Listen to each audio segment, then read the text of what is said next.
আসসালামু আলাইকুম বন্ধুরা, আজকে দুধ পুলি বানাবো। সেজন্য কালো চালের ময়দাকে আমি খমির করে নেব। খমির করে নেওয়ার পরে ময়দাটাকে ভালোভাবে মিশিয়ে রেখে দেব। তারপর দুধ গরম করে নিয়েছি, এতে খাজুরের গুড় মিশিয়ে ভালো করে ওটাকে আমি ফুটিয়ে নেব, এতে সেরা করে নেব। তারপরে ময়দাটাকে পুলি করে নেব, একটা করে পুলি পিঠেগুলো বানিয়ে নেব। বানিয়ে নেওয়ার পরে এগুলো দেখো, দেখতে কত সুন্দর হবে। আগে একটা ভিতর দেওয়ার জন্য সুজি দিয়ে নারকেল দিয়ে একটা ডো তৈরি করে রেখেছিলাম। এই দেখো, পিঠেগুলো সব বানানো হয়ে গেছে। এবার আমি সেরাতে একটা একটা করে দিয়ে দেবো। পুলিগুলো এবার সেরাতে দিয়ে দিচ্ছি।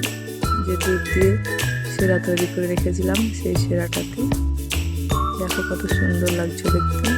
দেখো বন্ধুরা, আমার হয়ে যাচ্ছে দুধ পুলি বানানো। কত সুন্দর লাগছে, কেমন হয়েছে কমেন্ট করে অবশ্যই জানাবেন।